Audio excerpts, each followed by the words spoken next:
Good afternoon again, guys. My name is Asad Lalji on behalf of Avid Learning and the Edinburgh College of Arts, University of Edinburgh. Welcome.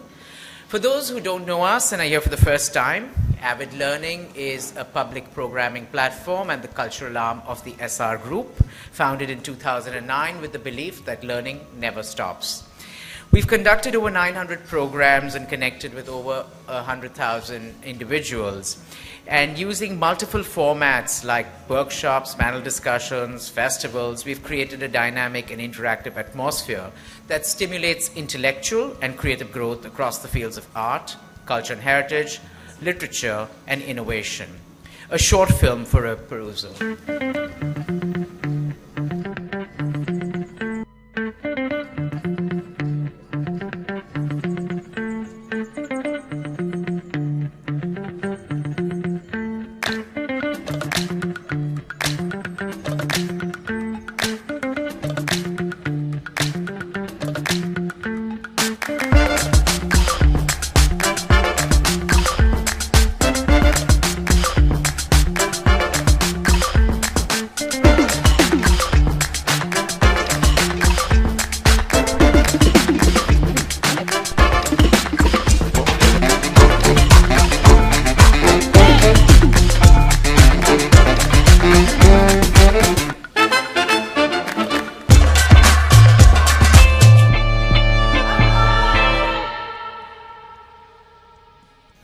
And Painters in Mughal Delhi, a fascinating roundtable discussion on the vibrant cultural life, historical and political happenings, and the artistic transformations during the dramatic 150-year period in Delhi between 1707 and 1857, when the power shifted from the Mughal Empire to the British Raj. This program is part of a series of events curated with the University of Edinburgh, in which distinguished faculty, professors from the university's varied departments seek to engage with practitioners, alumni, cultural organizations, and academics, developing networks and dialogue. This program is also part of Avid's Roundtable series, which we began to facilitate academic rigor and richness for an intellectually tuned in and engaged audience.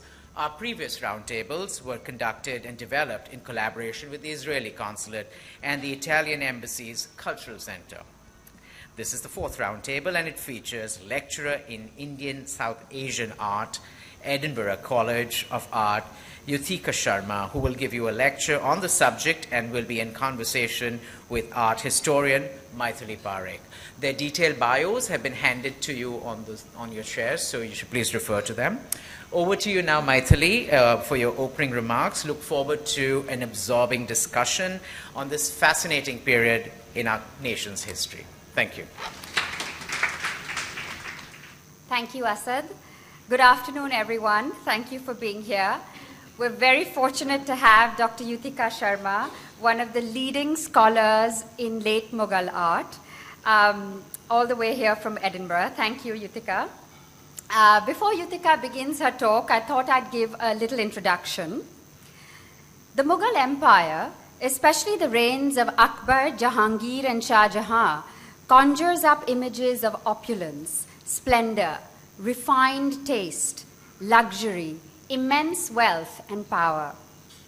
While Mughal might and territories continued to expand during Aurangzeb's reign, artistic production fell somewhat into decline as the emperor clamped down on cultural life at court and disbanded the painting atelier. The phase after Aurangzeb's death in 1707 has been understood as a continuation of this decline in cultural production and patronage. No doubt this was a time of intense political turbulence. 7 emperors shuffled through in just 12 years. With such instability, Mughal power began decentralizing as the Wazir and Mir Bakshi gained more importance and provincial governors acted independently. Foreign invasions and dramatic alliance shifts had weakened the Mughal Empire.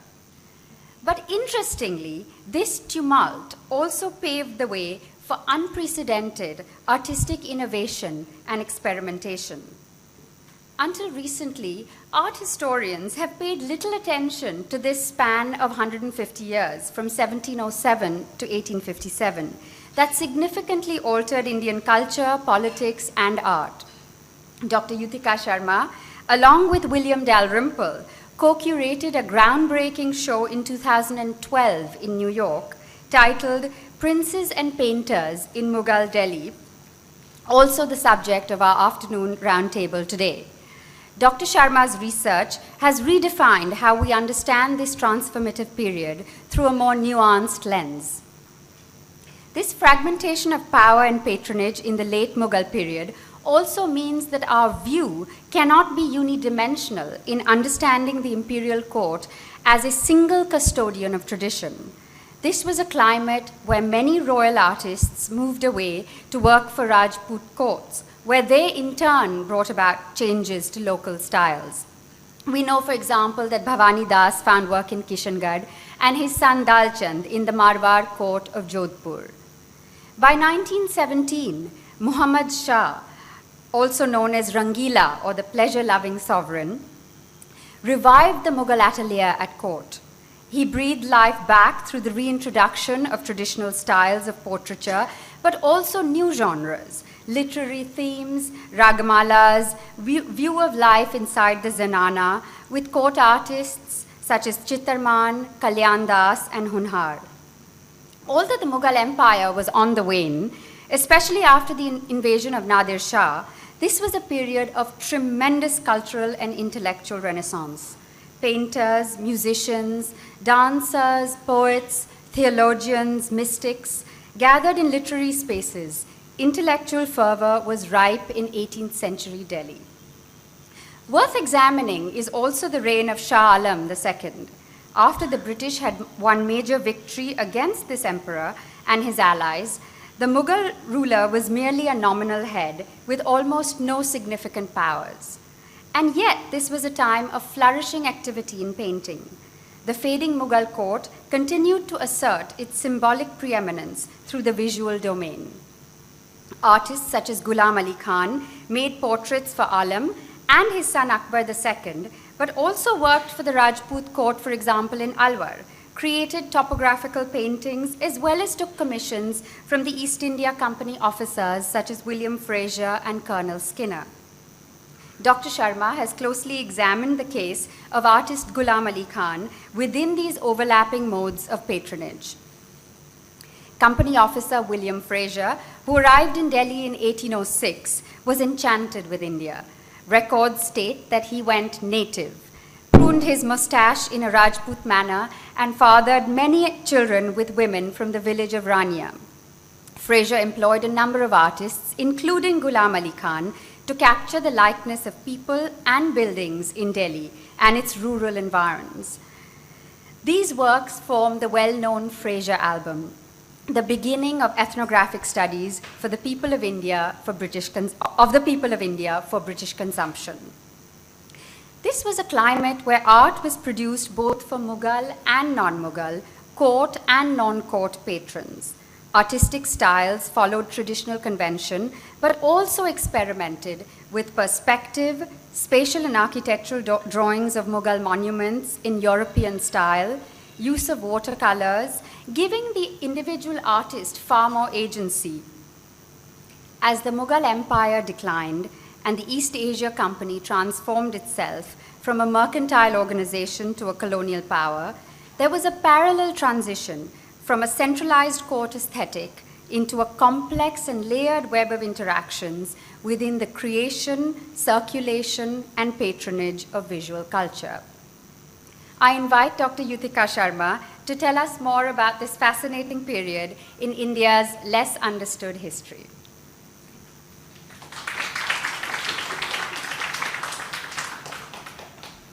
It's such a pleasure to be here in this forum today. And my sincere thanks to Asad Lalji for organizing this in a sort of really what looks like an intimate and very fulfilling setting to be in.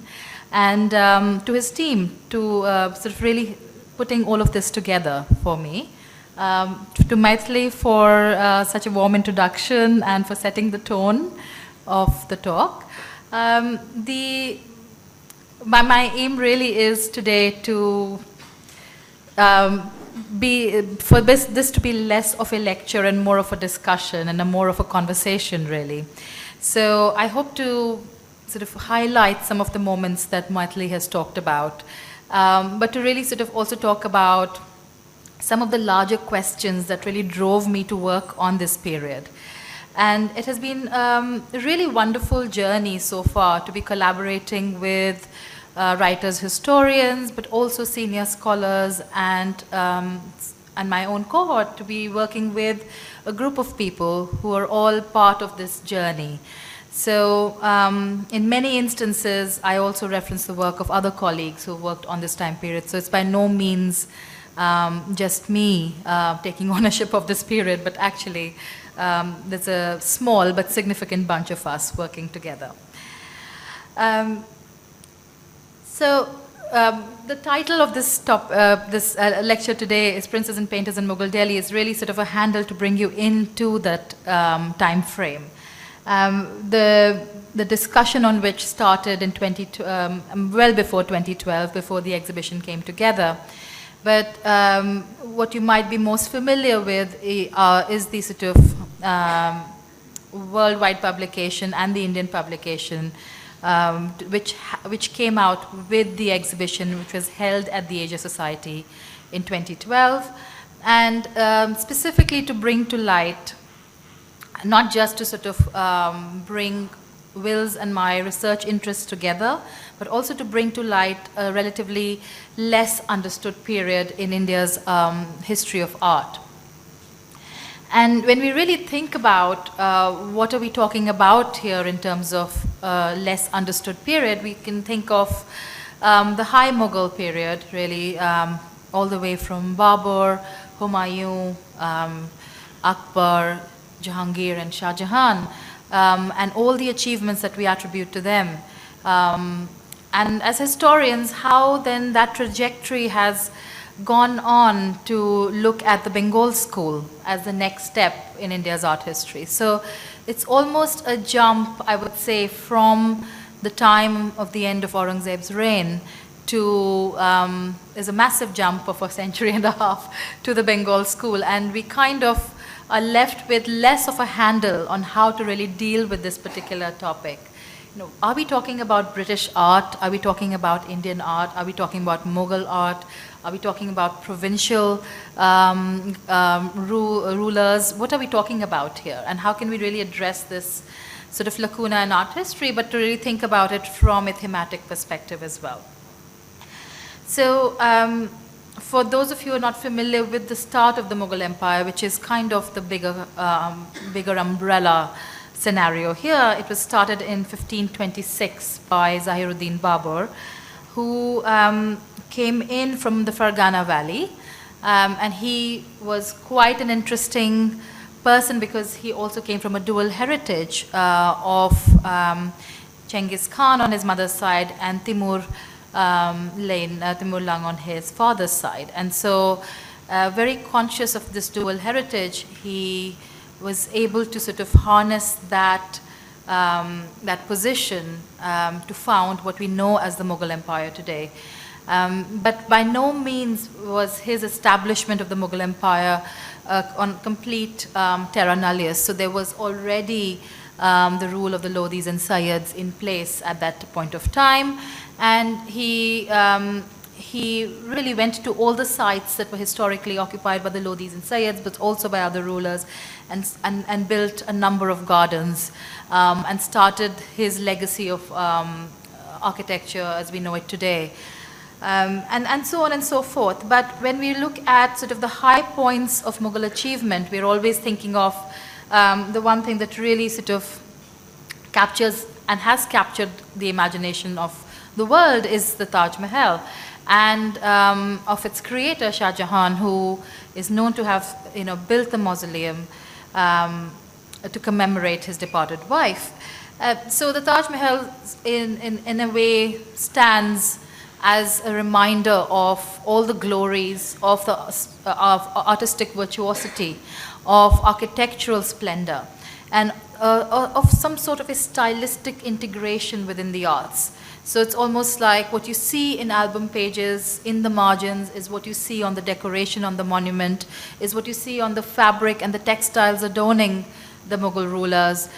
So there is a sort of harmonizing, as it were, of style that occurs during Shah Jahan's time, which has left an indelible impression on us till today. So even with Shah Jahan, the two things that we are reminded of constantly are his Takht-e-Taus, the famed peacock throne, which was bejeweled with peacocks and emeralds and diamonds, and encased in gold, with beautiful couplets written by poets praising Shah Jahan on the inside. And the other thing that we are always reminded of is the famous Kohinoor diamond, which was encrusted on the Taj Mahal. So it's really, a sort of visual imagination of Mughal rule sort of rests upon those kinds of ideas. As a recent essay that I've written in the Companion to Islamic Art called Beyond the Taj Mahal, Late Mughal Visual Culture Expands Upon, is really the idea of let's look beyond the Taj Mahal and look at what kind of Mughal identity and expression really exists beyond the 17th century into the 18th and 19th centuries. So is it the same that was during Akbar's time? Is it the same that was during Jahangir's time or Shah Jahan's time, or is it something different? And can we be brave enough to call it late Mughal visual culture? Can we call it a different name, which has its own, trajectory essentially of expression? So, with that question, I sort of my colleague Chanchal and I wrote the essay. We're thinking about where are we starting from? We're starting from beyond the Taj Mahal. And where are we going towards? We're going towards the later Mughals. Why are they late? Did they come upon the scene late, or is it the art historians calling them late because they just don't fit in to the high Mughal, sort of set? So what I'm going to look at today is the trajectory of some of these later Mughal rulers, starting I'm going to start from a relatively well-known figure. He has become well-known since our exhibition, who is Muhammad Shah, who you see on the left here, holding a hookah in his hand, and on the right, another figure who is on the poster, a sort of very old and enfeebled figure of Shah Alam. So just to remind ourselves about how many strong male personalities have dominated the writing of Indian art history, we can think about, all the way from Babur to Humayun. I think we may need some of the lights down in the back, if possible. Akbar, Jahangir, Shah Jahan, followed by Alamgir I, who we commonly understand as Aurangzeb.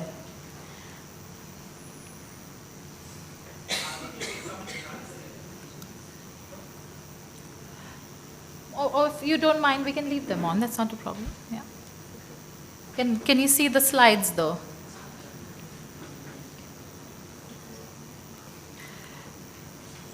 So what we're really talking about then is the way that history has treated these figures, and most recently the treatment of Alamgir I, Aurangzeb, has been revised by scholars to highlight how different the perception is about this particular individual when one looks at the archive closely and starts reading against the grain. So while we understand quite widely that he was an individual that banned painting, or perhaps was averse to sort of pictorial expression, we find now, thanks to recent work by scholars, that actually this was a very sort of this was a particular kind of aversion to a particular kind of situation, and that it's really about reading the archive again and really understanding understanding exactly how the politics of the court functioned. So we will be looking at Muhammad Shah, and then we'll jump to the last three Mughal emperors, Shah Alam II, Akbar II, and Bahadur Shah Zafar.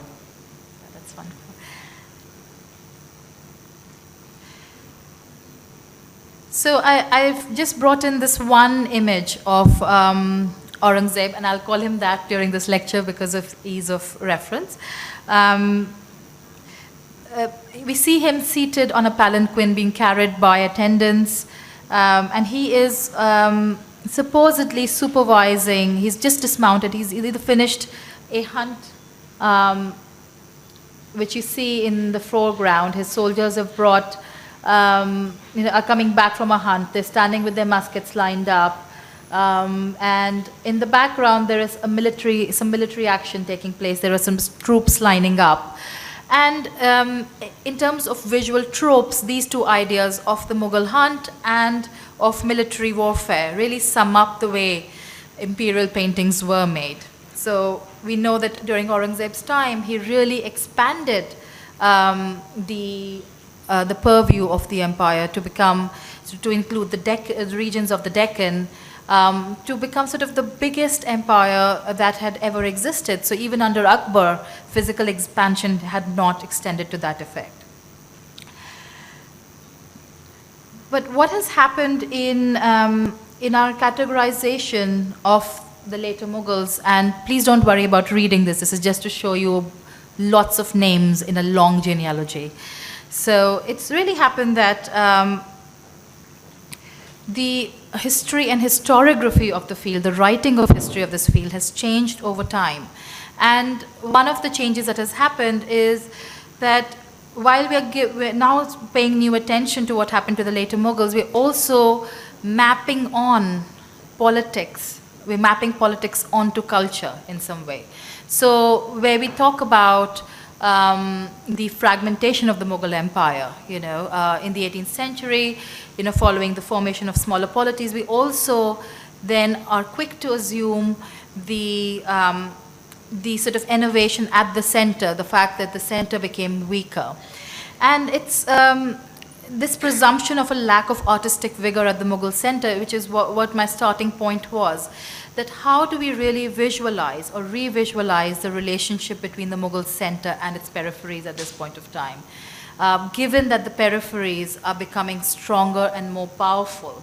So we do have arguments from economic historians, from agricultural historians, talking about the outflow of revenue from the Mughal center to the provinces.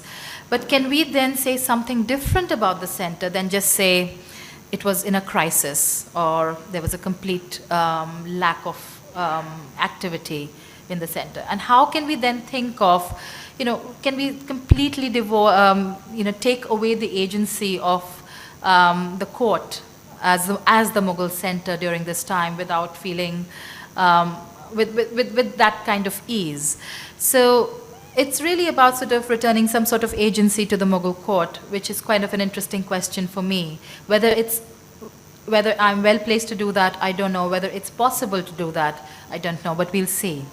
So it's interesting to think about, how we can talk about a sort of very straight lineage down from Babur, but when we get to the period after Alamgir I, things start to become quite interestingly complex, in that there are wars of successions, there are infights, and there is no clear winner emerging, as it were, on the scene. Until about 1719, and just going down to a prince called Roshan Akhtar, who was a very young boy and literally was placed on the throne by his kingmaker, a group of two kingmakers in his court. So it's interesting to see his trajectory as Roshan Akhtar becoming Muhammad Shah, becoming a completely different kind of personality, guiding the visual culture of his court. And here you see him well into his late 30s, having developed a portly frame, wearing a jama, in a very sort of stylized format. So he's standing in the typical window setting that we are used to seeing Mughal rulers within.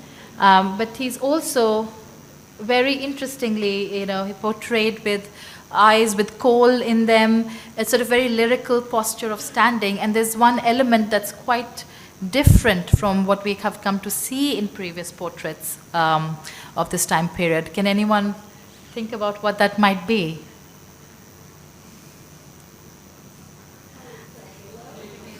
The halo has always been there, on and off, but it's the hookah, it's the water pipe in his hand. It's a smoking pipe in his hand, which we don't see before this time in the hands of Mughal rulers, sort of holding, standing very formally for their portraits. So while he has that side profile with his shoulders turned forward, which is a typical way of painting a Mughal portrait, he also has a very telltale hookah in his hand. And that is one of the things that has led quite a few art historians to think about, well, look, he must be lounging all the time, or he must be relaxing all the time. Perhaps the hookah has a stronger role to play in our understanding of his personality than we know. And in a way, we find that from the 18th century, the hookah really becomes a standard accessory within imperial portraiture. It has to do with the sort of change in etiquette, the change in sort of the perception of high intellectual achievements, for example, I mean, there are instances of hookahs carrying very, very beautiful poetic verses that talk about refinement, intellectual refinement. So it's really about enjoying the finer things in life.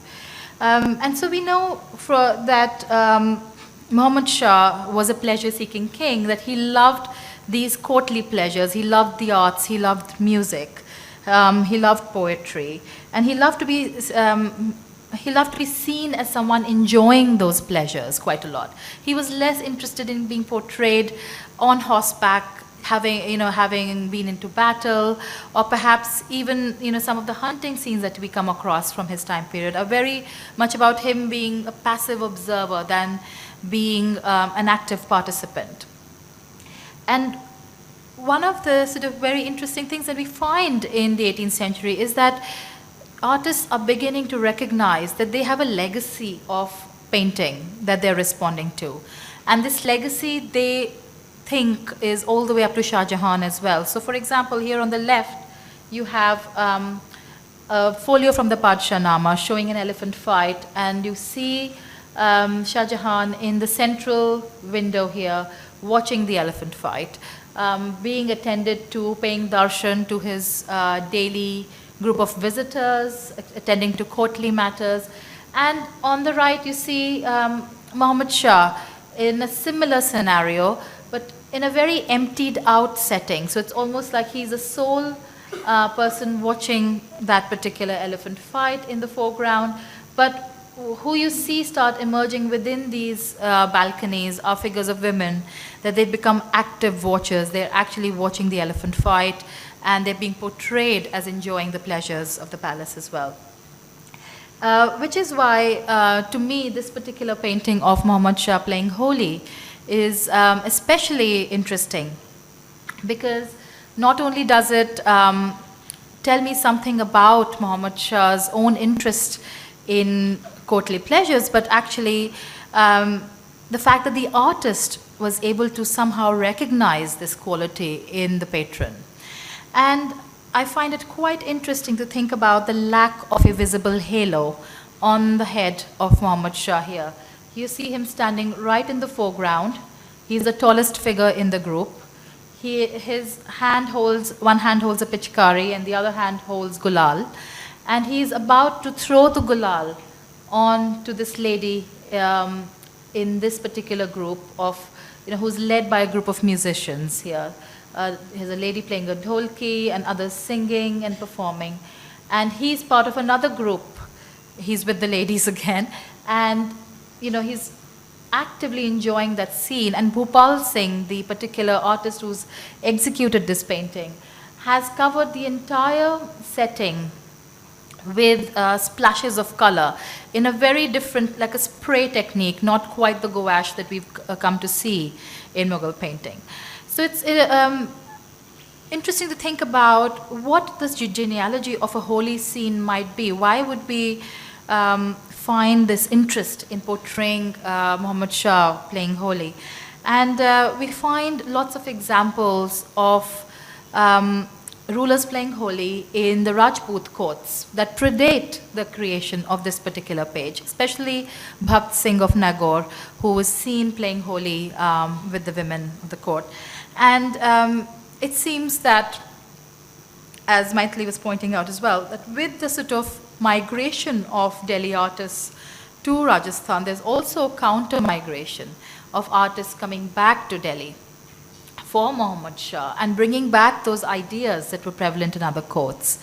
On a much larger conceptual level, as some scholars of literature have shown us, there is an active culture of Indo-Persian in the courts, where Sanskrit poetry is being translated into Persian, Persian poetry has been translated into Sanskrit. So there's an entire sort of acknowledgement of the aesthetics and poetics of Indo-Persianate literature in the courts. And certainly the figure of the Nayak or the Rasik, the Nayak as being the main actor, usually standing in for Krishna, is also someone who is talked about very often in the poetry of the time. And it would be quite interesting to think about, and I'm writing an article on this at the moment, is how Muhammad Shah would be,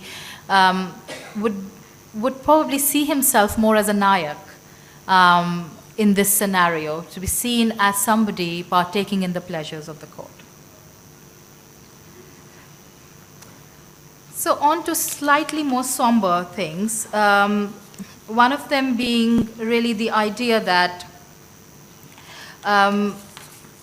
we're reaching a point again within Mughal history where in 1739, Muhammad Shah is faced with a grave danger, from the Afsharid general from Iran, Nadir Shah, who has now laid claim to Delhi and really holding the city to ransom. And the sort of circumstances that bring this about have been talked about a lot, so I won't get into that. We can have a discussion around that if we must. But the idea here is that as a result of this interaction with Nadir Shah, the one thing that that really happens, quite interestingly, is the payment of a large amount of ransom by Muhammad Shah to Nadir Shah, which includes several imperial albums, beautiful textiles, jewelry, and what have you. So there are poignant remarks about the carting off of these jewels on donkey backs, large processions carrying away the peacock throne and other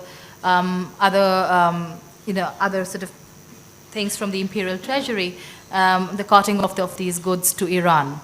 And of course, we come across these kinds of paintings. This one is a painting made by a migrant painter who left from Muhammad Shah's court and went to Iran. He calls himself Muhammad Razai Hindi, which is the suffix Hindi would indicate that he's from Hindustan at this particular point of time, who paints Nadir Shah, the Persian ruler, in all the finery which was reconstituted into arms and armor and into the imperial treasury of Nadir Shah. So here we see Nadir Shah in a typically sort of Persianate portrait, but again dressed in the same finery that can be traced back to Mughal Delhi.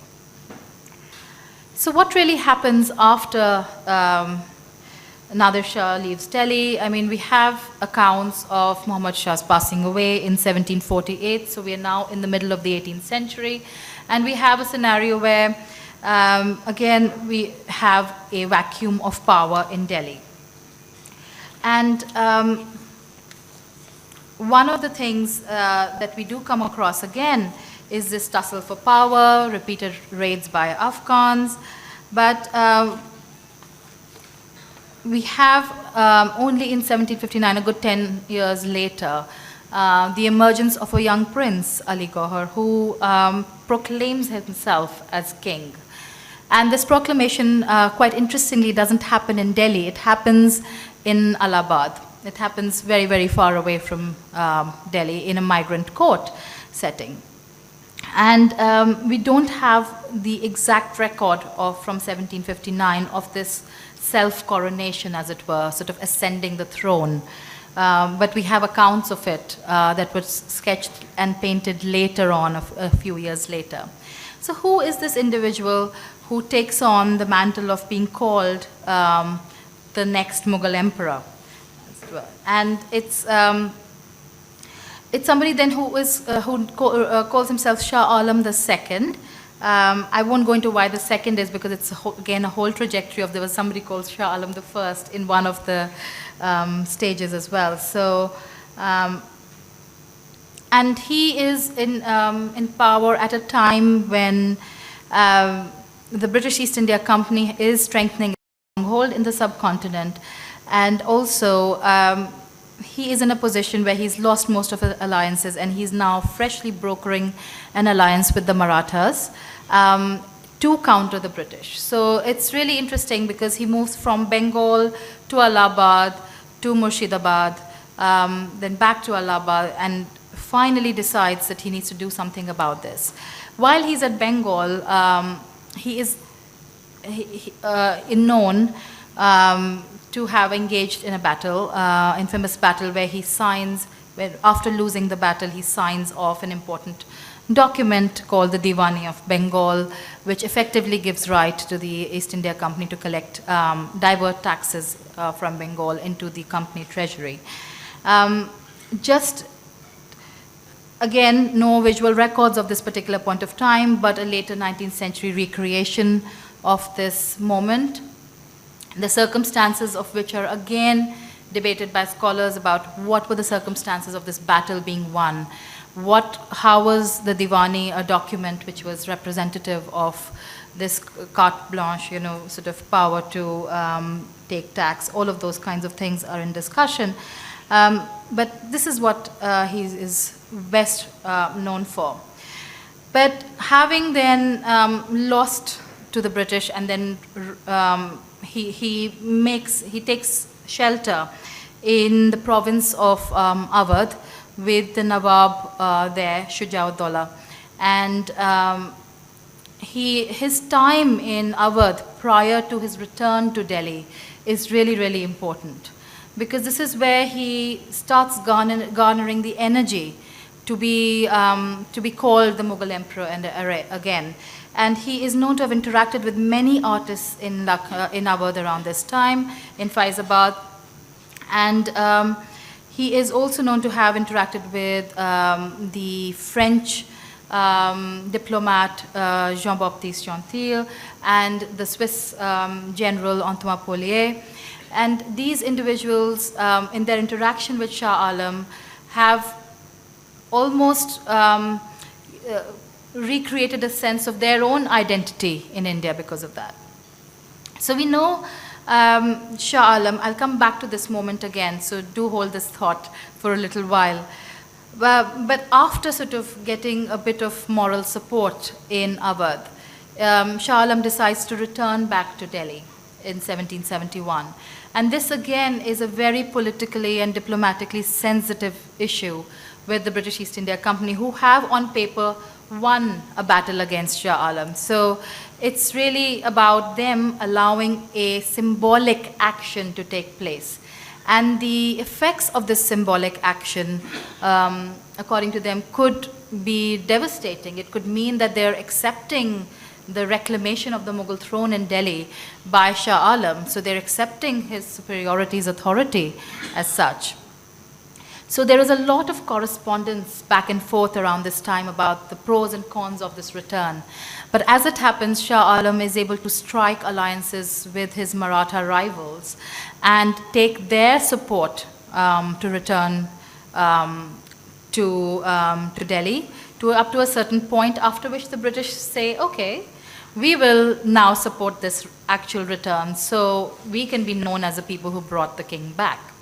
So I've written something about this in a different article, but really it's about the significance that this particular return holds. And here you see is again a document which I didn't know existed until I came across it. It was really about a procession scene showing the return of Shah Alam I call it the Return of Shah Alam. It just says procession scene on it.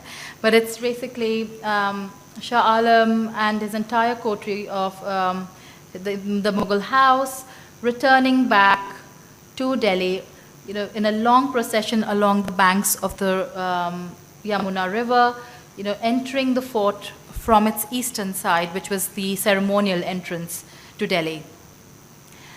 And we find that actually the importance of the scene becomes paramount when you begin to realize that the painter has taken a lot of pains to tell us that the place that is being returned to is the Red Fort of Delhi, that it is actually not some other site.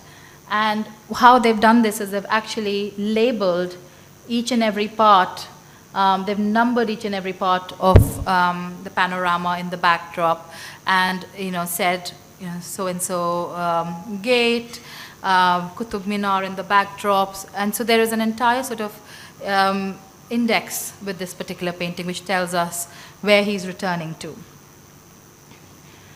So we find that during the last decade of Shah Alam II's sort of return to Delhi and his reclamation of the throne, the other interesting stylistic genre that develops is the panorama itself. And the panorama of Delhi becomes, and other cities, of course, in Agra and Lucknow, it's been around for a while, but Delhi seems to become quite prominent during this time as well, the creation of panoramas. So I kind of call this I use a literary term called Bazgasht. So I say this is the Bazgasht of Shah Alam, because it's not just a return to supposedly symbolic power, but it's also a return to conventions of painting, of court culture. So there is a lot of stuff that's happening here which recreates the past, as it were. But just to sort of, again, go to back that thought about Shah Alam and Awadh and what did that really do in terms of visual culture, is really that the Frenchman Jean-Baptiste Gentil that he interacted with and Antoine Paulier commissioned many works by local painters in Awadh. And this is one of Gentil's atlases that he painted, which show various cities. But it's really interesting that to depict the city of Shahjahanabad, it says that on the top there, that Gentil should have chosen to create this as a topographic view that emphasized the accoutrements of the court. So, for example, you have the various standards that are used in the Mughal house, you have the thrones, you have the throne chair, you have other things, musical instruments used within courts. And so it's really an interesting way to think about the identity of Shahjahanabad emphasized through the accoutrements of court culture. And subsequent folios, in this particular folio, for example, from another album commissioned by Gentil, which was called Recueil de toutes sortes, sort of recollections of various kinds, which was all about life, the Shah Alam's life in some ways in Awadh. Also talks about, this particular folio shows Shah Alam seated on a throne chair, all the courtiers that are in attendance, again with all of the important elements of court culture sketched beneath.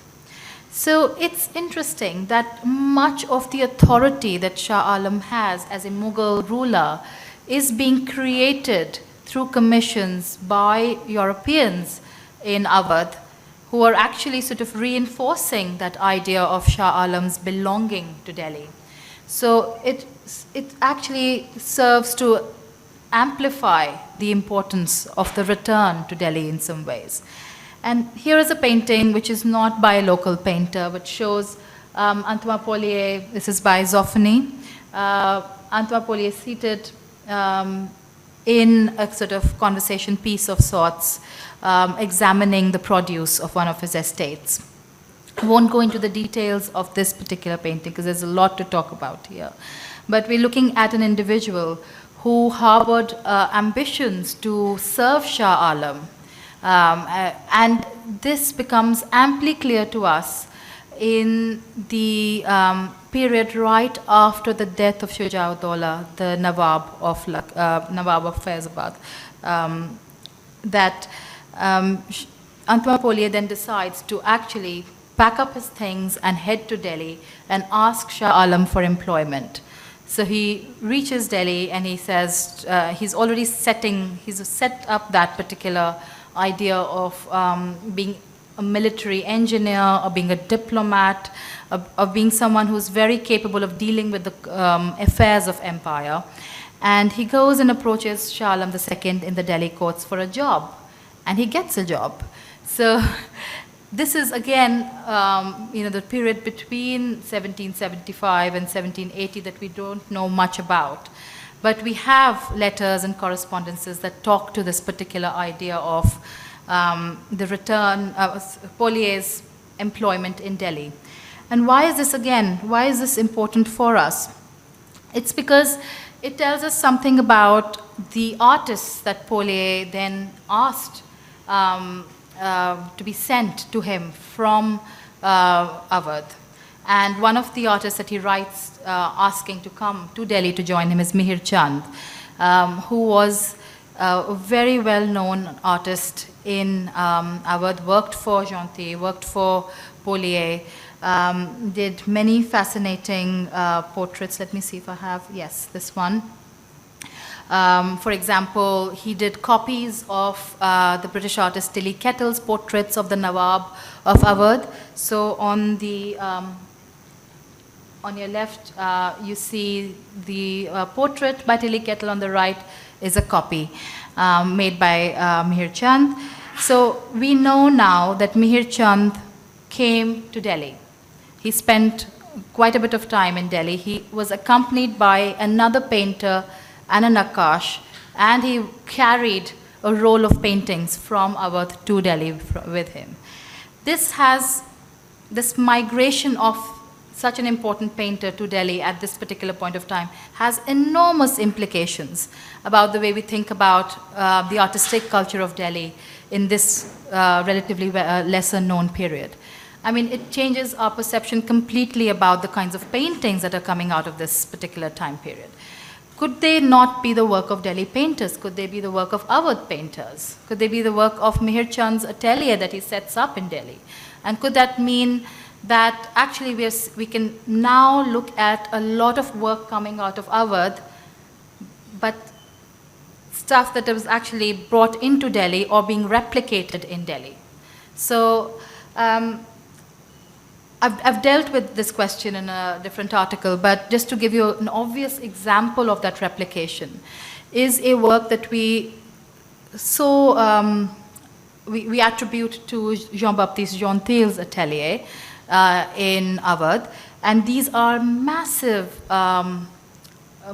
drawings of the old city of Delhi, of the streets, of the facades, of the palaces. And only 5 of these are not part of the original set. They are actually in a different collection altogether. And they look like they're copies, but you can't really be sure. So you can always now, it's possible to tell in some ways the provenance of this sort of almost removed set of drawings from its original set. Another example of a copy that might have been commissioned by Poliye. This is again a view of the palace.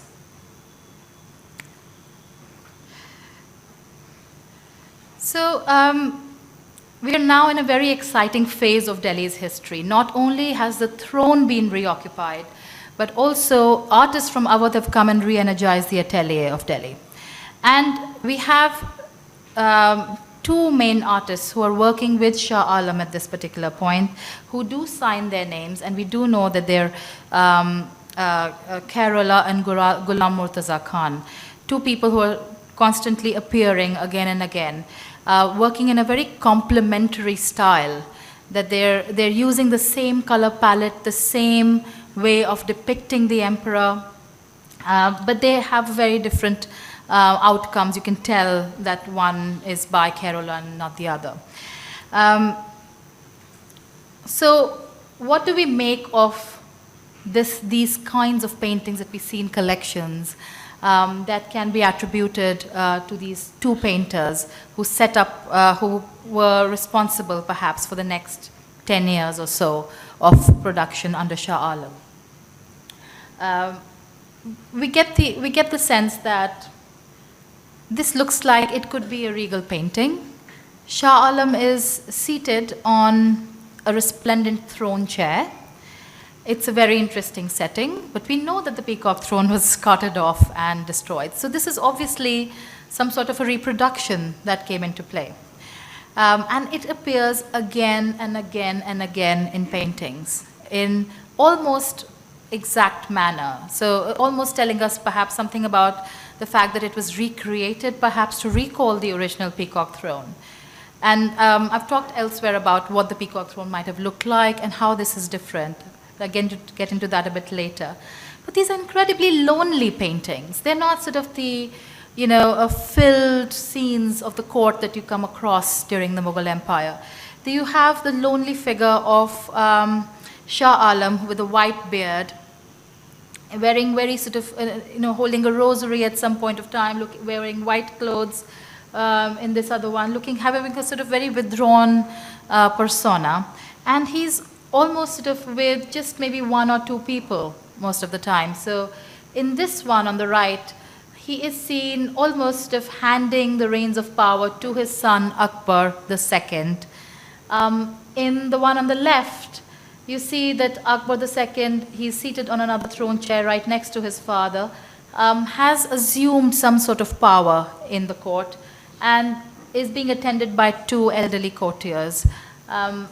But it's almost, it's poignant in the way that it's quite empty, but it's also trying to recall the resplendence of a bygone past, not only by replicating the golden peacock throne, but also by the presence of the sort of blue and white pottery, the carpet setting, the canopy, and the way that the canopy is situated right on top of Shah Alam II. That was a typical thing.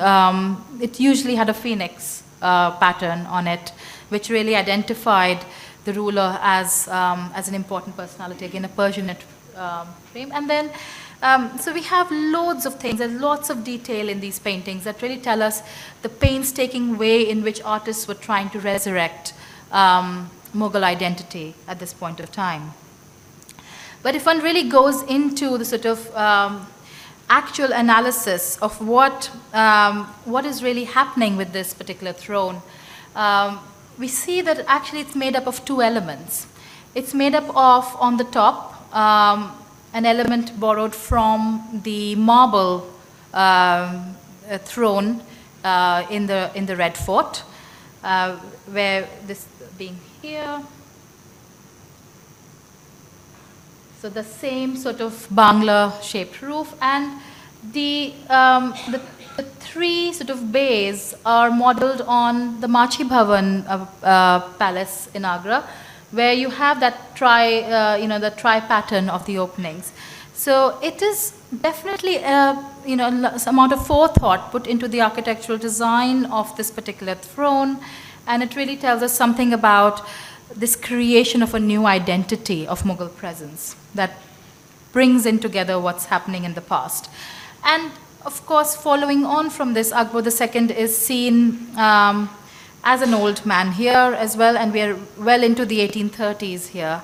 But following on from that, you find that the courts are becoming more and more full with people, and the most prominent presence within the court settings is that of the British resident. Here you see him standing, sort of resting his hands on a staff, almost imitating the kind of courtly demeanor that was seen in Shah Jahan's court. I'll skip over the procession scenes that you see during Akbar II's time, and we are now talking about Shah Alam's son. But what I want to say is that during Akbar II's time, most of these procession scenes actually feature the British resident William Fraser, who was a Scotsman,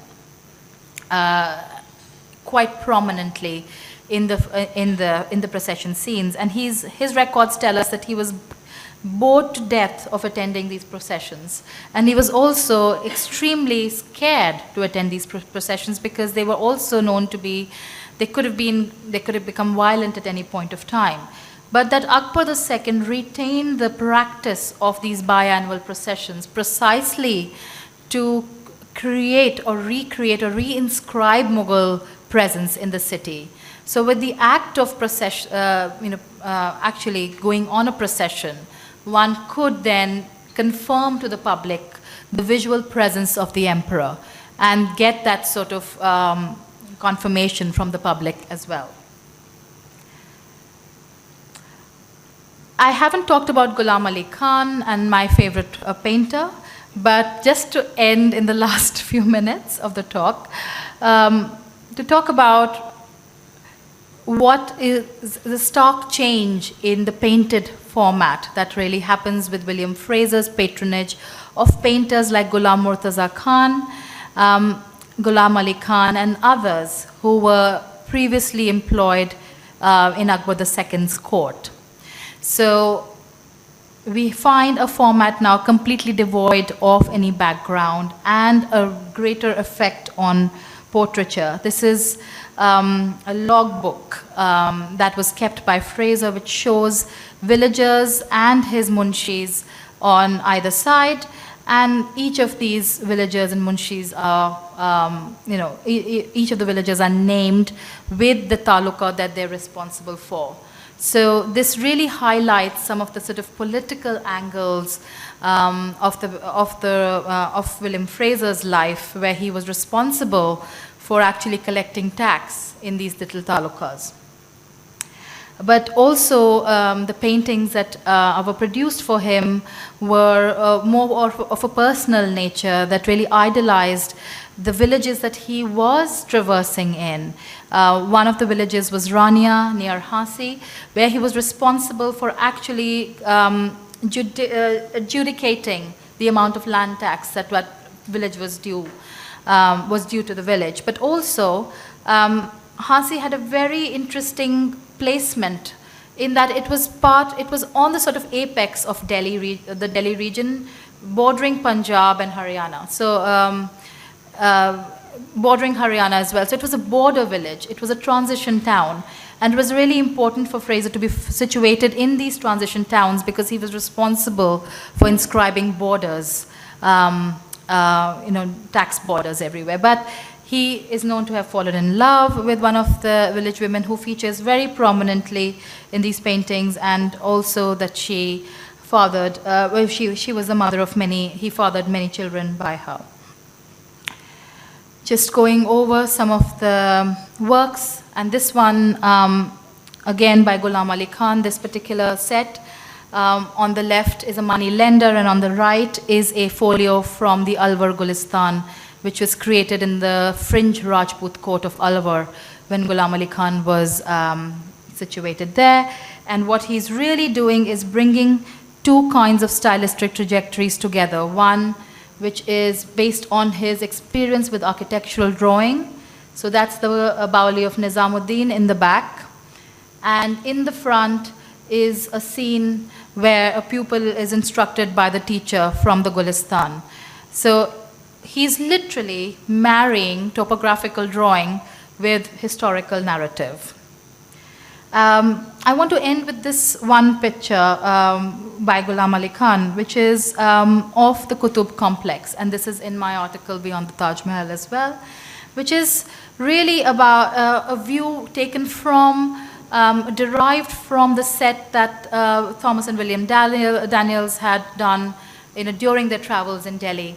But it's very different because what Ghulam Ali Khan's interpretation of that is actually that this is a religious and spiritual site. And that's how he's gone ahead and labeled it. So he's actually labeled the tomb of Bakhtiyar Kaki, and he's labeled lots of other things which have nothing to do with the kind of vision that somebody like Thomas and William Daniels would have had for this particular site. I think I've just given some examples of from Oriental scenery about the works in Delhi. And his final work, which was of the last Mughal Emperor Bahadur Shah, who is seen here in a makeshift setting in the Delhi Palace again. He is not seated on the throne chair. He is not seated on that marble seat. He's seated against a jali backdrop, which actually has a doorway, and there's a sort of makeshift carpet that just holds the backdrop up. And it's almost as if this was an expediently made painting to talk about Bahadur Shah's legacy. So I will end there and open the floor to questions, because I think it might be more important to talk about some of this material than for me to go on. For that fascinating talk. And Yuthika and her show in 2012, as she mentioned it, to my mind was really quite groundbreaking, because we had understood this in a very compartmentalized fashion. We had understood the Mughal era ending and then the company school starting, and it's never so clean and clear cut, is it? As she mentioned towards the end, Ghulam Ali Khan was working for Akbar II. He was also making topographical paintings. He was painting for William Fraser in a more company style.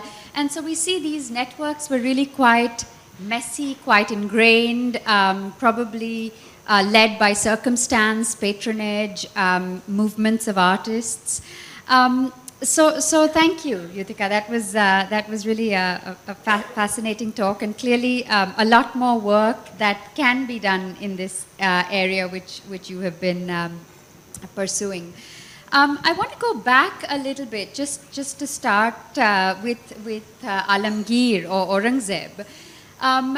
Perception is that here was a man who killed his brothers, imprisoned his father, took over the throne, a puritanical and orthodox ruler, a ruthless man. That's sort of the characterization we have of him.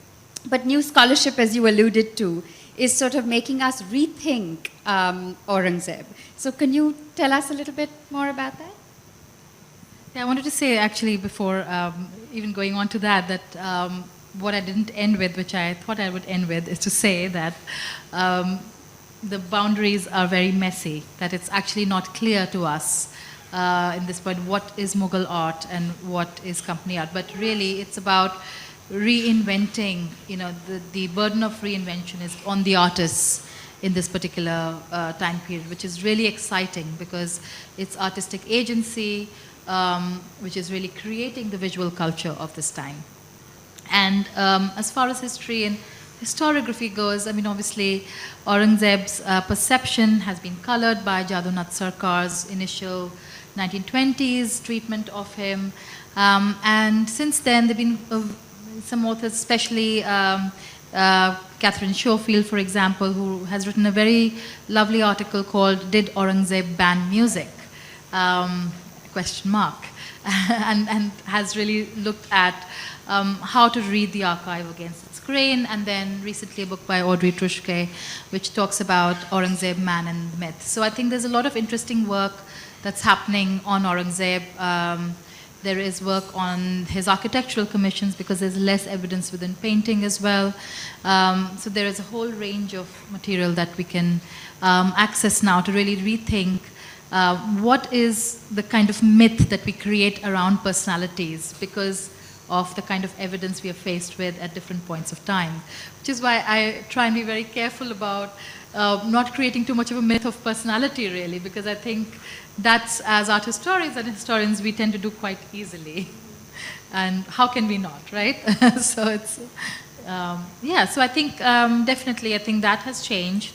And it's really changing the perception of all of the sort of late Mughal period as a whole. Absolutely, because I think Aurangzeb had marked the point where we had understood all of this to just be in decline. And in fact, this new research, as you mentioned, is really making us rethink. And speaking of personalities, the one question that comes to my mind is the dramatic changes in portraiture as a style of painting that occurs in this 150-year period. From sort of the last, Shah Jahan or Aurangzeb, where you have very structured, very particular court portraits with specific figures and specific sort of symbols demarking a royal, to the Fraser album, which is also portraiture of some sorts, and then moving into the ethnography. So could you just comment a little bit on that evolution of portraiture? Yes, I mean, just to say, the Fraser album is actually very close to my heart, and my current research is on it. And I am trying to fervently argue that actually it's less ethnographic and more personal for Fraser to have those portraits created, be it portraits of villagers, because these are all individuals that are part of his larger life in these villages who were part of his life. And so it's an interesting conundrum, because there's a very ethnographic quality to them because of the way they're presented. And some of them, of course, like the tax collectors group, is very much about sort of labeling who these people are, what they're responsible for. It's almost like record keeping. Portraiture in itself, as we've seen, has a long trajectory in the late Mughal period. So from Muhammad Shah's very self-indulgent portraits holding a hookah and playing Holi, to a little bit more poignant portraiture within Shah Alam's time, where he's shown as a blinded emperor, very sort of enfeebled, in the realm of spirituality already, not really engaging, to Akbar II's sort of defiant portraiture almost, where he starts to look back at the viewer, starts to engage and starts to think about, I'm returning the gaze here. I'm not really, I'm not going to be somebody who can be in the backdrop on a high throne chair, but I'm going to be part of this reciprocity of engagement with the viewer. And I think this is down to also painters recognizing that they can now harness different conventions of portraiture. They can look at European portraits and say, well, it's not bad to have, maybe we can reinvent the terms of engagement that between the patron and the subject. So it's really about the conscious choice of artists to not engage on the part of the emperor, and then to engage in a more defiant manner. So almost then taking David Dr. Loney in that particular portrait as making him into a courtier standing on a staff, and making him almost part of the backdrop, to making Akbar II more prominent. So I think artists are really cleverly employing conventions to change perceptions and to create new perceptions during this time. Absolutely. And also the advent of photography. If you can, at this point, portraiture is extending itself now into new forms of... Yes, and I think 1840s we have the first daguerreotypes. So post-1840s, it's interesting to think about the possibility that photographs had to play within portraits. And certainly in the 1860s, we find a lot of these paintings on ivory and portraits on ivory coming into play. And I have a couple of... Let me actually pull up the slide, which may be... So things like that, for example, which contribute to the tourism market quite a bit, because they are reimaginings of all the important Mughal rulers and their wives. Whereas you have in the case of the Mughal rulers, a sort of approximation of the portraits that we are familiar with. In the case of their wives, you have a sort of idealization of the figure. So it's mostly women drawn from a similar sort of palette, but just changed in terms of their dress sense. So these are the kind of things that are coming on ivory, but there are other things that are painted on ivory which are derived from photographs. So architectural views, for example, are then copied on in watercolor on ivory. And so is the case with later portraits from the after 1860s. A lot of back and forth between photography and miniature painting at that point of time. Right, and probably with new media coming in, there'd be also that room for experimentation. So along with the artist getting greater agency, also the ability to experiment within media. Yes, and I think we find just after the 1850s, by the 1860s, most of the artists who were employed as painters are now turning to painting on ivory. And Ghulam Ali Khan's descendants, for example, Ghulam Hussain Khan, Ismail Khan, and the other people who are now typically making tourist memorabilia. And also copies of the works that Ghulam Ali Khan made. As mementos, as tourism mementos. So it's very interesting to have the same family. And what I have done is I've projected a sort of tree to say that it was actually Ghulam Murtaza Khan, and then Ghulam Ali Khan was possibly his brother or his younger brother, and then it was kind of that entire line was carried on with this sort of painters becoming decorators, becoming miniature painters, so on ivory. So it's very, very interesting, that whole scenario. Yes. Yeah. Another question that occurred to me, and I don't know if how valid it is, but while you were speaking, what crossed my mind is that the European interaction with Indian courts and painters went back to the time of Akbar, as we know. In fact, Akbar encouraged a lot of artists, and he loved to look at European prints. Now that exchange or arrival of Europeans into India at that point, and how Indian art changed, is very different from the British East India Company or even the French arriving, and how that changed the trajectory. Would you comment a little bit on whether you think there was... Yeah, I mean, I think there's a lot to say about early European interactions in the Mughal court. I mean, there was so much that was happening. You were having sort of the themes from the Bible, for example, being recreated, but then you also had the technique of engraving that was again changing the way which was somehow married to Neem Kalam, and that becoming part of the repertoire of artists as well. And similarly, if you look at Rembrandt, for example, there's a fabulous show in LA at this point at the Getty, which is looking at Rembrandt's Mughal miniatures. So that the body of sketches that Rembrandt had access to of Shah Jahan, Aurangzeb, and so on and so forth that he used for his works. So I think there was a sort of very nice cross-cultural mode of exchange around that time, which I think what happens really is the scale of exchange really expands during the 18th and 19th centuries, perhaps owing to maritime trade, perhaps to greater travel. So I think all the sort of predecessors and precursors of that exchange are there, and very well we might say company painting is not a valid term anymore to address this, because what it really does is it accords the agency for this production to the East India Company, and what we really need to do is to think about a broader framework of exchange. So we can probably talk about, exchange going back to the early Mughal period, and even sort of artists from Persia coming in with Humayun, right? So, those kinds of changes. I think it's really about how we frame categories as art historians and how we write about categories. And I think one of the things that I'm trying to do and hope that have been trying to address is really the relevance of the term company painting, and where can we find local expressions of painting more strongly expressed than more sort of overarching company visions.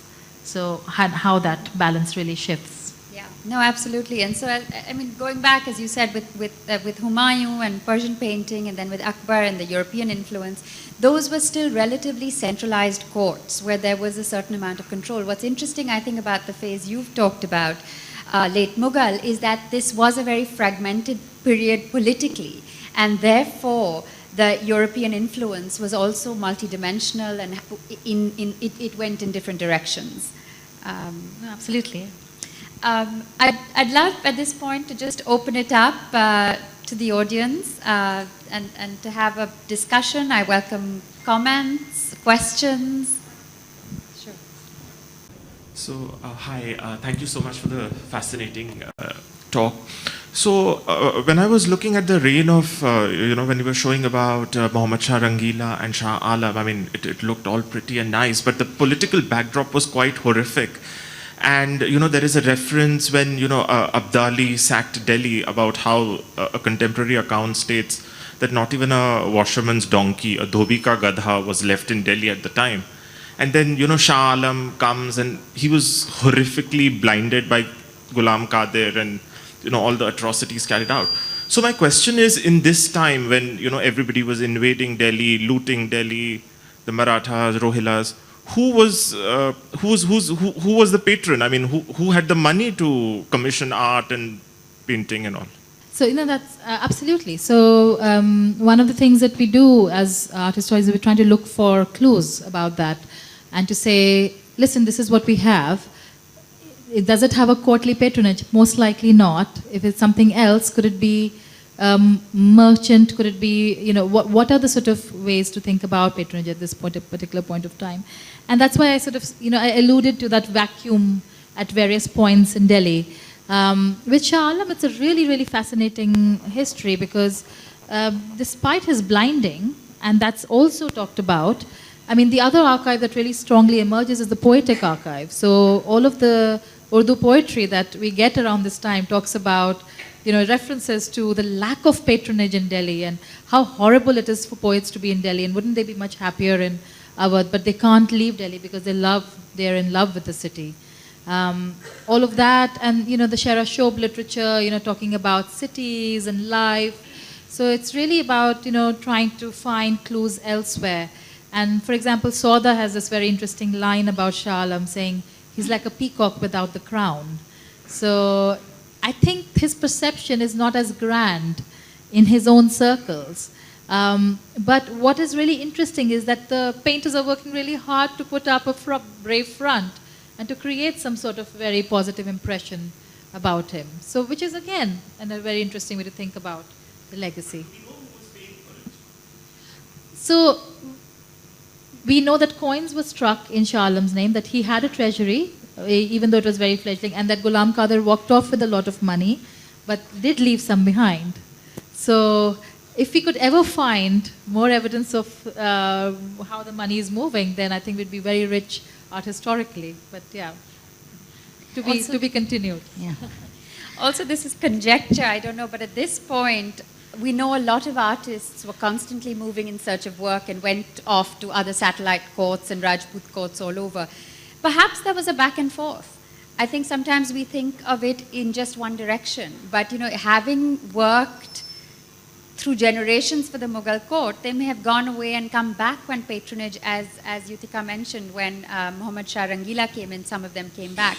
So I think, again, we don't have enough evidence, but perhaps if we start to think about this in a more fluid manner rather than clean-cut boxes, it may lead us somewhere. And that actually, thanks for that, because that's an important consideration to make in terms of, let's say, Muhammad Shah, whose most of his, the Karname Ishq, for example, and all the albums painted for him, have some sort of stamps of nobility on them as well. So it is the nobility who are now trying to maybe, stand in as the new patrons. And so there is definitely a rise of a new mercantile class in the 18th and 19th centuries that, all the mushairas are now happening in smaller houses of nobility rather than at the court. So what the role nobility has to play and whether they're in trade with Awadh and so on and so forth, whether they're Awadh nobles coming to Delhi, but there is a very strong class of nobles who are very, very influential in the 18th and 19th centuries. Yeah.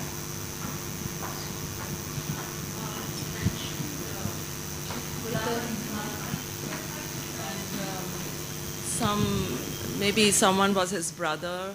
So have you traced the descendants down, and are there children painting today? Are they doing the same sort of work? Yeah, that's such an interesting question. So it's very tricky for me because I do have a map of possible family connections, which I put together from archives and things like that. So I have a sort of theory about how Ghulam Ali Khan's career and the Delhi school, who was related to whom, how they were working. But what about today? Have you today traced? There is, and I hesitate to say this because there is a family that claims to be the descendants of Ghulam Ali Khan. Oh, okay. and from the house of Mansoor. And are they in India? In Delhi. In yes, Delhi. Okay. yes. So they are, they do practice, and they have made some fabulous paintings, and they do have some valid, they have some paperwork and things like that from slightly older periods to show that they have that connection. But whether they are actually related, we can't be sure. But there is definitely a family that claims. And did you say that the peacock throne was destroyed, or was it just taken away to Iran? So we do. There is quite a lot of chatter about that in the Persian archives as well, and also the fact that it's definitely melted down, and that the gold is. I think it's housed in Tehran somewhere in the museum. But Takht-e Tawus is a term used for a peacock throne, which refers to thrones in Persia. Oh, I see. Okay. So it is just a generic name. So whether it's a peacock throne of Shah Jahan, we don't know. Hi, over here. Over here. Yeah, hi. So every image you kind of showed is like, is so encoded with so much information. So I'm interested in the context that who would have been able to see these images, who would have access? I'm talking about the lay person at that time. Who are those people, and would they be interpreting the images the way you've interpreted them for us today? Probably not. I mean, it's very interesting. Again, it's a very important question, because when we speak of visual culture, we're really assuming a wider audience, public audience. And this is why thinking about the nobility is important. Thinking about the sort of nouveau riche and the new spaces for cultural engagement that did come about in the 18th century. Those are important spaces to think about, because no longer are the paintings circulating just in the palace grounds, that they're actually circulating within these circuits, these other social circuits as well. And so we can assume that there was an elite class of viewers, that they were definitely not the public, so to speak, but there was definitely a more aware and elite class that could afford to have these painted and could afford to appreciate these, in particular settings. So one assumes that if the mehfils and the mushairas did continue, that the appreciation of paintings also continued alongside in these settings. And so the way they view it, the way they interpret it, do you have any sort of insight into how they were interpreting it then as opposed to now? Okay, so one of the very important things that comes through in the stories is Muhammad Shah's sobriquet, which is Rangila. So everybody calls him Rangila, as an emperor, and that contemporary historians write about him as being an effeminate, ineffectual ruler, because he's too involved in the pleasures. And one of the things I've suggested in what I've written is that Rangila is really, we need to unpack that term very carefully and think about Rang as not just, perhaps a model of connoisseurship and a model of, appreciation in that way, art appreciation. So it's really about sort of Rangila as the Nayak and the connoisseur. And so perhaps it's really about a different kind of identity for the ruler. We attribute a lot of connoisseurship to Jahangir, because we have records of him talking about his appreciation of paintings. But perhaps Muhammad Shah's sort of real involvement in music and art is very much what creates that term, Rangila, and is very much about him being able to engage with the rasas and the, all of these aspects of life, of courtly life. So that is the perception publicly, and what we are arguing is slightly different. Yeah. Thank you. I have two questions. One is that while we are talking about influences between the Rajput courts, there is a very strong school that is growing in around the 1700s in the North Deccan. And with the Marathas coming up north, how is that affecting the art in Delhi or the northern part of the country? That is one question that I have. And another question that I have is, sort of a point that I would like to make is that there is, if you see the compositions of Adarang and Sadarang, they are constantly talking about Muhammad Shah Rangila, Yes. and dedicating a lot of their music or compositions to Muhammad Shah.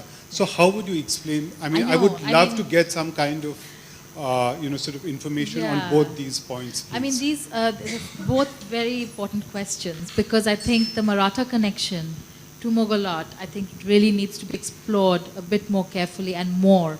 So, because I think there's definitely a new avenue of, we need to investigate that further.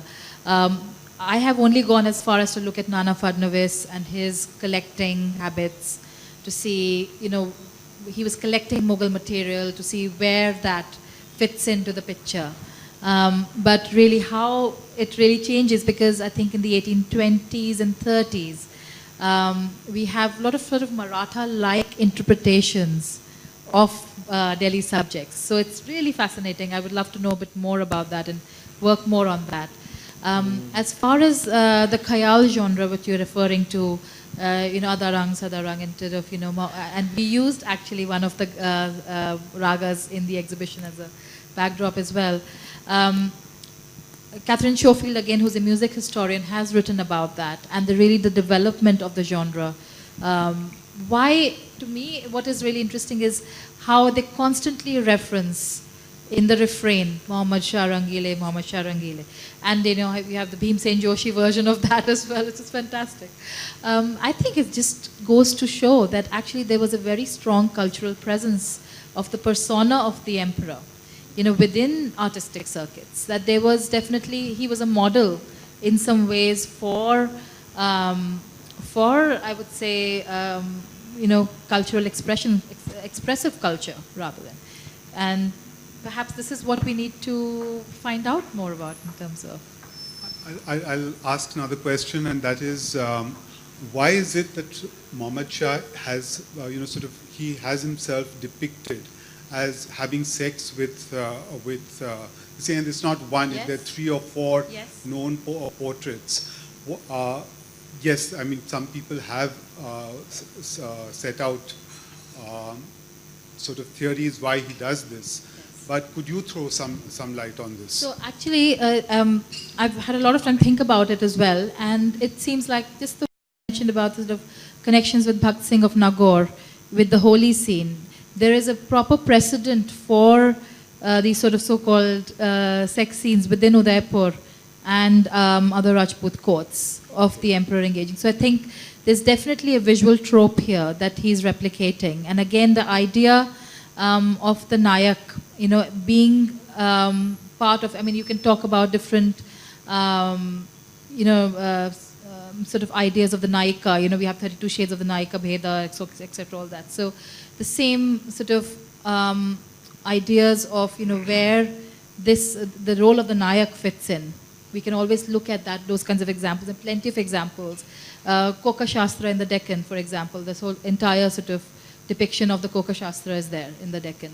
So I think all of these literary epics, the way, the kind of impact that they're having, because they're being translated from just the text into visuals, I think are becoming sort of, more and more important in the courtly circuits. And I think the recognition of the Nayak as king, that's starting to play up a bit more.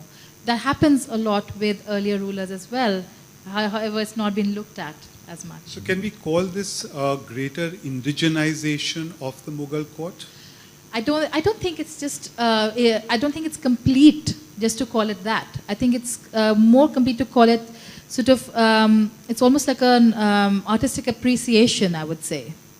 It's almost like, just the way the Indo-Persianate literary genre has developed as a fresh way of writing, as sort of, and I think it just takes into account different ways of expression. And they're not enough to call it an indigenization, just the way the Persian themes are not enough to call it a Persianization. So I think they're both coming together in some ways. Right. Thank you. Hi. Okay, I was wondering if you could just tell us a bit about the British patrons of company painting. Example, Impey or, Wellesley, and whether artists who were patronized For example, Zainaldeen or Ramdas or the leopard painter, or even Muhammad Amir, for example. Is there any record of them having painted before being patronized by, these patrons, or? You ask a very important question again. I mean, I don't think I've come across anything that, and I haven't come across anything that what might constitute their early work. Which was such. sort of not in a company style, or less of a company style than what they've been known but to paint. I wouldn't be surprised if we found something like that, because even in the work of, let's say, botanical works that we come across, there are lots of local painters that we probably, not even these Zainaldeen kinds, new people altogether that are mentioned, their names are mentioned as local painters of these botanical specimens. Correct. And they have absolutely no previous experience. And so it could be, Henry Nolte's looked at some of the Deccani ones. So that ones from Tamil to, who were translated, Tamil artists who were painting botanical specimens. So it's just, these are people who are probably being trained or are being harnessed from local craftsmen, guilds to paint for these individuals. But I want to take that question a bit further to my research on Ghulam Ali Khan, because I've been able to find a connection between him and Thomas and William Daniels. But that connection leads me to believe that he was very young when he started working for the uncle and nephew team. Yes, because the one you showed, that Qutub Minar, you said was clearly. But that's 1820s. That's much later. But he had access to those drawings well before many other people did. But remarkably skilled artists. Zainaldeen and people like that. Amazing how they've just appeared. Absolutely. On the scene with such a flourish with I think that there's definitely more material there that we know about. Yeah. In terms of what these people might have been doing earlier. And I think more, perhaps, the reverse thing needs to be done now, is to find the sort of craft guilds and things like that where these artists trained. Yeah. The British patronage must have had a huge impetus on the artists who are migrating from the Mughal courts. So in Awadh, we obviously know a lot of that happened, because all the British officials in Awadh wanted a painter for themselves. They were all competing against each other. One got a Ragamala painted, everybody else wanted a Ragamala painted. So that's definitely happening in Awadh, and perhaps those are the centers where all the activity is really taking place. In Delhi, it starts to happen more after the earliest, post-1771, which is when I'm talking about sort of Shah Alam's return, and then the first few residents during that time, and because of Meher Chand's also stay in Delhi, which we don't know much about, which I'm finding very exciting. What you need to do actually is make another sort of a volume with these this period ones. Of artists Yes. who are known. Yes. And maybe you know a lot more than yes, is because known right now. that's the book project, which is called In the Realm of Sahibs and Kings, which is basically looking at this period a bit more in detail. Because the earlier period has been done to death with Rietberg, etc. We need to do a later version. Yeah. No, we need to do a very interesting micro study. I was wondering why this very important period of art has not filtered down to contemporary times today, as in important miniature artists today. Today all we see are copies in the market, and an abundance of copies, and artists doing miniature work, but they're like folk artists, they're not anybody significant whom we can remark about, talk about.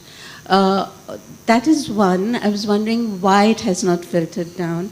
And the other is, in India, where we had this genre of art for so many years, why today's contemporary artists have not, I won't say appropriated, but in a way, interpreted their work with contemporary social scenes or political scenes or whatever, but in the miniature style, you know.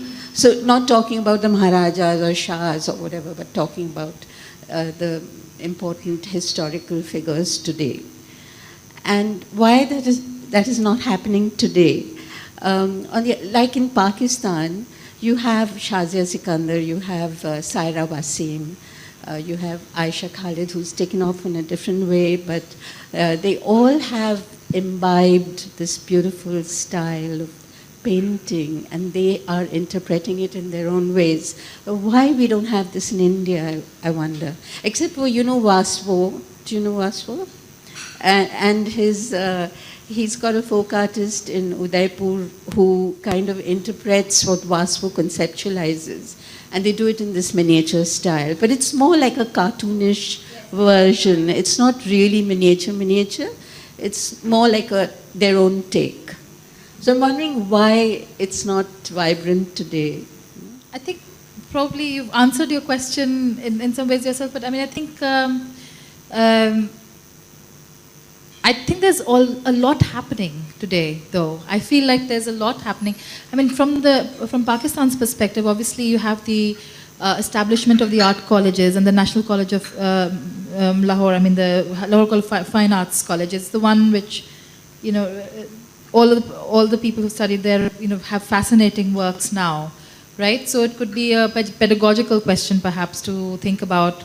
I think what you're referring to is sort of maybe the percolation of the discipline in the art schools, perhaps, going into in India as opposed to Pakistan, perhaps, or right. Yes. I don't. Well, I'm not really sure how to answer that, because I feel like even the Bengal school at that stage, Abhindranath Tagore is looking at Mughal works. I mean, his earliest series are Mughal series, you know, and there is a lot of early 20th century interest in that sort of element. But I think what has happened by then is that there is a sense of pastness accorded to Mughal works, right?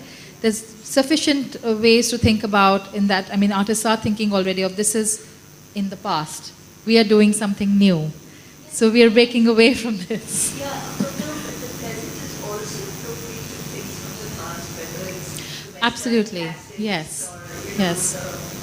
But I think we do have a lot of engagement still with, I think it's just differently framed than a neat traditionalist kind of view, isn't it? Yeah, I mean, just taking off from what you mentioned about the Tagore brothers, we know they collected miniature painting and therefore were heavily influenced. But I'm also wondering if, you know, now we move into the backdrop of the freedom movement and India and the story of Nehru's modern vision and that sort of the birth of the modernist movement, and all of that starts to take over, almost as Yuthika is saying, that is the past and that is what was. So the question I'm asking myself is it a rejection of that? Is it that we are done with our era of princely states and centralized patronage, and now we're moving into this democratic nation state where modern art needs to be appropriated? Yeah, I think that there's definitely a part of that playing into it, but also we have to remember that even during the last few decades of Mughal rule, there was an idea of what Mughal was, which was pre-Shah Jahan. So even Mughal painters working for Akbar II, you know, Shah Alam, Akbar II, and Bahadur Shah Zafar were sufficiently aware that they were not traditionally, they were traditionalists when they were doing something like this, which is showing the emperor on a peacock throne, and they were sufficiently modern when they were devising new ways to show the court. So I think that break had already happened in the last few decades of Mughal rule.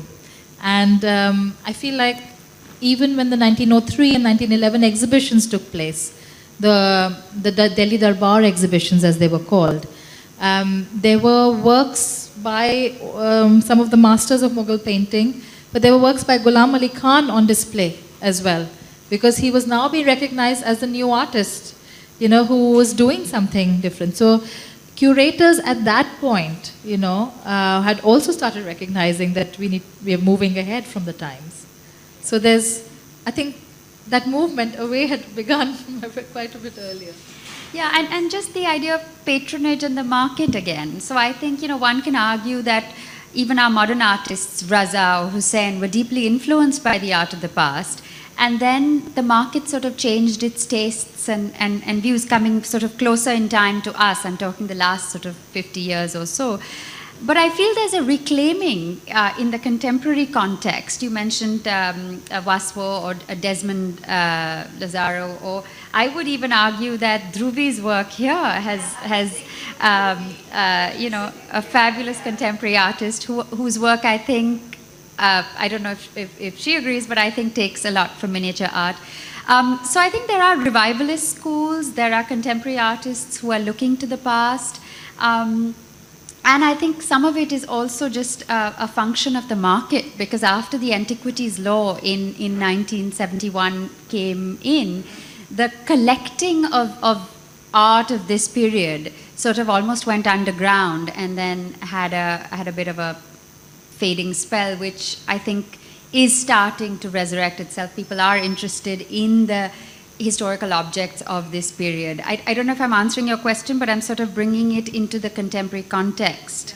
I've actually been doing a lot of study with the Nathdwara school, and I've been talking to people from Nathdwara, and there's a gentleman by the name of Lalit Sharma in Udaipur, and his son Kapil Sharma, who are doing a lot of modern interpretations of sort of miniature paintings and things like that.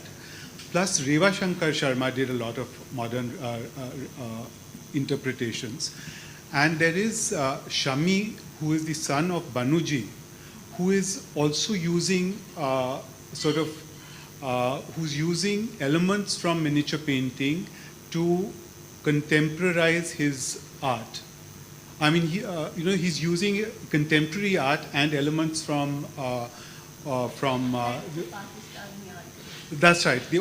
I feel that our galleries have not really taken them up and showcased them, and therefore we don't know about them like the Pakistani artists have been showcased. And to add to that, sorry, and as Dhruvi says, their bearings are really in America, not in India. So in India, we've actually, in Pakistan. The bearings are really in America, not in Pakistan. And we have not really, our galleries have not taken up this form of art, but it does exist in the country. And actually, if you think about these people who are still in Old Delhi working on these things, and other parts of Delhi who are claiming that they have a tradition to follow, actually, if you look at their work today, they have completely departed from the traditional way of painting. And they are painting things like a scene of Chandni Chowk in the same format of that.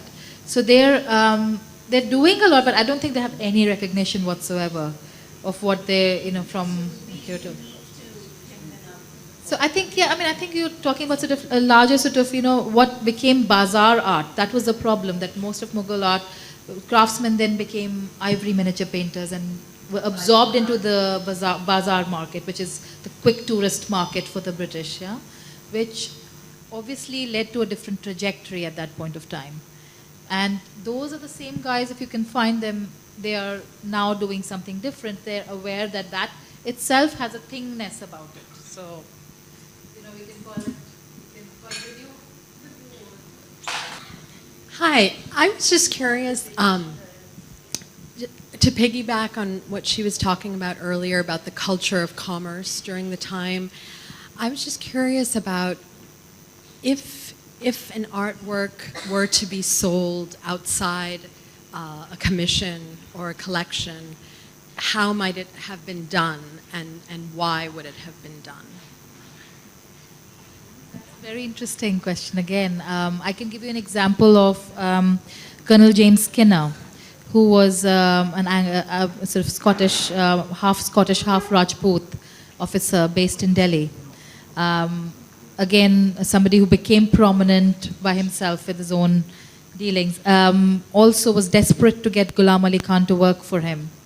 and did finally get him to work for him for 5 monumental commissions that showed him in his own regimental darbar. But really, all the sort of prototypes for the portraits and for the sitters were made beforehand, by Ghulam Ali Khan, sometimes using other sitters, for example. So there's definitely the kind of, what you're talking about, sort of, competition in some ways between the Mughal house, what was being painted in the Mughal house and what was being painting outside. And we have examples, for example, Akbar II was painted on a chair, reclining with his son Mirza Salim, looking in almost like a genre portrait style. A group family portrait of Akbar Shah, which you will see in the 4 Centuries exhibition in the Buckingham Palace Queen's Gallery, opening in June. It's a new painting again, which is out of the archives, and Emily Hannam has done some fabulous work on it. So those kinds of things, when you look at them, well, these are the kinds of things that Ghulam Ali Khan would be painting for other patrons. So there's obviously a sense that they saw that and they said, I want that too, And a simple example of British company officers, wanting to be painted as Nawabs. So that's the other very simple, other crossover.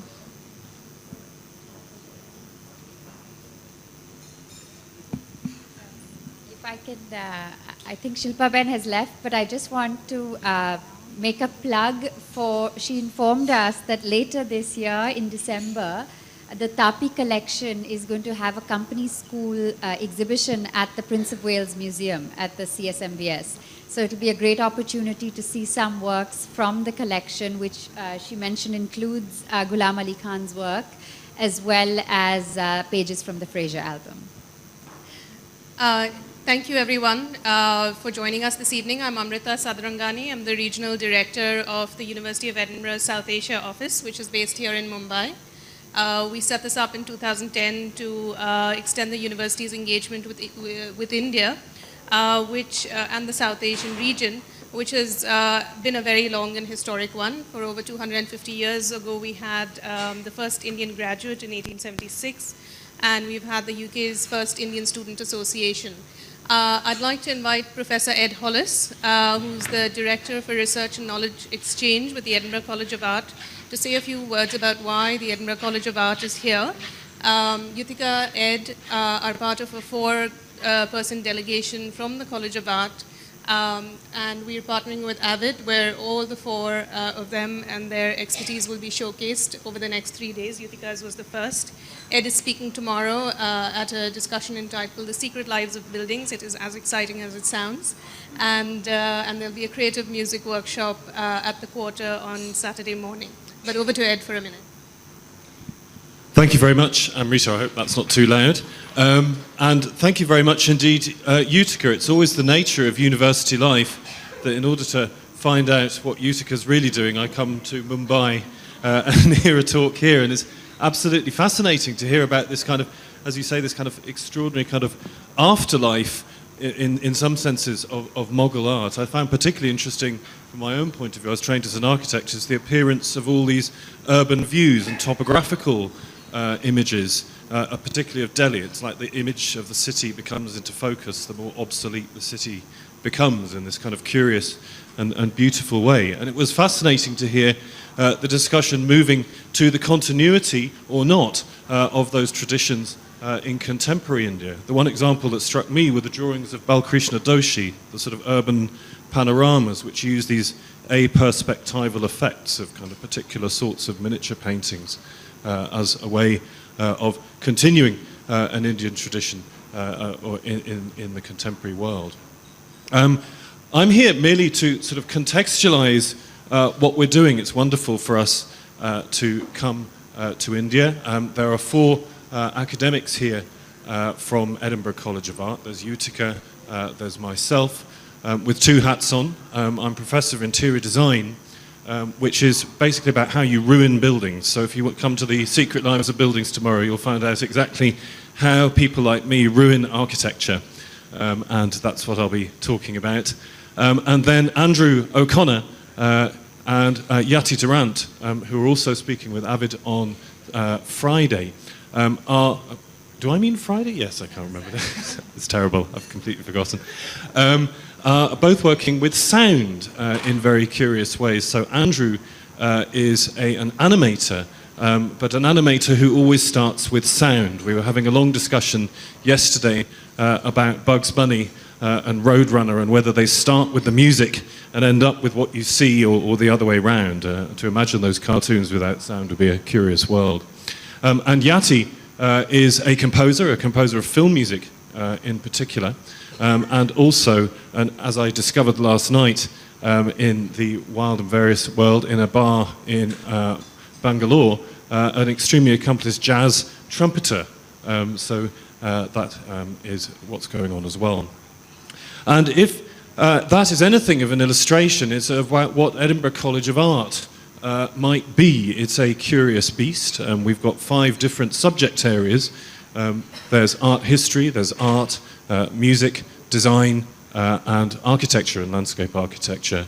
But that gives something of a lie to what actually goes on in the place, because all sorts of fascinating things happen when those particular sorts of disciplines and activities collide with one another, as they very often do in an institution of that sort. Andrew's work bringing animation and sound together, for example, as one. But also, and that makes us a very unusual art school, certainly in the UK, because it's a place where we not only have the visual and the material disciplines, but the aural and the acoustic disciplines as well. And as Amrita has alluded to, that's also part of one of the largest universities in the UK. So you can go from sound design and animation and the history of Mughal miniature making to cloning sheep and astrophysics within the same university. It was founded by James VI, and I was recently slightly astonished to notice there was in Simon Sharma's Civilizations, there's a BBC programme going on, there was a miniature, and I assume it's Akbar, was it? In which James VI, the founder of Edinburgh University, appears in the bottom left-hand corner, paying homage, was it Jahangir? Yeah, so paying homage to the emperor in this image. So long may that such a tradition continue. That is, of course, why we're here at the court of the Grand Mughal.